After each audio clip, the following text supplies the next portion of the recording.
Hi friends, எல்லாருக்கும் வணக்கம். Welcome to my channel. இன்றைக்கி கார்த்திகை 1 மாதத்தோட முதல் நாள். நாங்கள் இங்கே இப்போ எங்கே கிளம்புறோன்னா கோயிலுக்கு கிளம்பிட்டுருக்கோம். அந்த மார்னிங் எழுந்து ரொட்டீன்லாம் எதுவும் நான் கிளிப்பிங் எடுக்கல. பிகாஸ் டைம் ஆகுது கோயிலுக்கு அப்படின்றதுனால கோயிலுக்கு கிளம்புறதுக்காக நான் எந்த கிளிப்பிங்கும் எடுக்கல. ஸோ குயிக்காக கிளம்பிட்டோம். இது எங்கள் வீட்டில் பூத்த ரோஸு, ஃபஸ்ட்டு ரோஸு அது.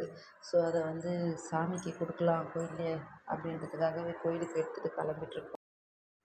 கோயிலில் போய் என் வீட்டுக்காரரும் குழந்தையும் மாலை போட்டாங்க, 2வது பொண்ணும். சரி, மாலை போட்ட பிறகு வீட்டுக்கு பூஜைலாம் பண்ணோம். பூஜை பண்ணிவிட்டு பசங்களும் ஹஸ்பண்ட் வேலைக்கு கிளம்பிட்டாரு. பசங்களும் ஸ்கூலுக்கு கிளம்பிட்டாங்க. நேற்றே நான் எல்லா வேலையும் க்ளீனாக முடிச்சு வச்சதுனால இன்றைக்கி காலைல டைமிங்க்கு இப்போ பூஜை பண்ண முடிஞ்சுது. அதே மாதிரி வீட்லேயும் மோஸ்ட்லி இன்றைக்கி ஒர்க் அதுவும் இல்லை. ஏன்னா லஞ்சு கட்டி கொடுத்தாச்சு. அதனால் மிச்சம் சின்ன சின்ன ஒர்க்கு தான், க்ளீனிங் ஒர்க்கு. அதை முடிச்சுட்டு அதுக்கப்புறம் நான் நேற்றே விலாகில் சொன்ன மாதிரி மாவு அரைக்கணும்னு சொல்லியிருந்தேன். ஸோ அந்த மாவு தான் அரைக்கணும் இன்றைக்கி. ஏன்னா இந்த மாவு இல்லைனாலே ஒன்றும் என்ன டிஃபன் செய்யறதுன்னு யோசிச்சுட்டே இருக்கணும்.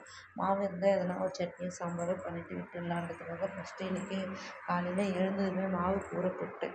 ஸோ அந்த மாவை நான் எப்பவுமே சாமி கும்பிட்டு இருந்தால் ஃபஸ்ட்டு பாயாசம் தான் செய்வேன். எனக்கும் என் பசங்க எல்லோரும் பிடிச்சிருவோம். ஹஸ்பண்டுக்கு பிடிக்காது, மற்றபடி நாங்கள் பிடிச்சிருவோம். ஆனால் இது முதல் தடவை நான் கேசரி ட்ரை பண்ணேன். ஸோ நல்லா தான் வந்தது. சரி, கேசரி செஞ்சு சாமிக்கு படைச்சிட்டு சாமியும் கும்பிட்டோம். ஸ்கூலுக்கு போனேன்னா என் பசங்களை நான் எழுப்ப விட்டே இருப்பேன். 6:15 எழுப்ப அவங்க எப்படியோ 6:45க்கு எழுந்துப்பாங்க.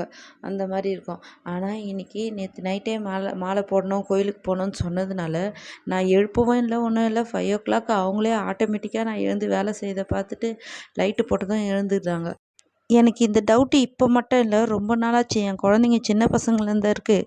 ஏன்னா அவங்க அப்பத்துலேருந்தே சின்ன வயசுலேருந்தே எங்கன்னா போனோன்னா எழுந்துடுறாங்க. அது எங்கள் வீட்டில் மட்டும்தானா இல்லை எல்லா வீட்லேயும் அப்படியான்னு எனக்கு ரொம்ப நாளாக ஒரு டவுட்டு.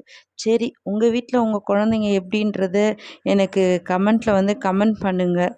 ஓகே ஃப்ரெண்ட்ஸ், இதுதான் இந்த கார்த்திகை 1ஓட மினி விலாகு. ஸோ நெக்ஸ்ட் விலாகில் நம்ம மீட் பண்ணுவோம் நாளைக்கு. இந்த பதிவு உங்களுக்கு பிடிச்சிருந்தா லைக் பண்ணுங்கள், ஷேர் பண்ணுங்கள், கமெண்ட் பண்ணுங்கள். மறக்காமல் என் சேனலை கொஞ்சம் சப்ஸ்கிரைப் பண்ணுங்கள். ஹைப்புன்னு ஒரு பட்டன் வரும், அதையும் ப்ரெஸ் பண்ணுங்கள்.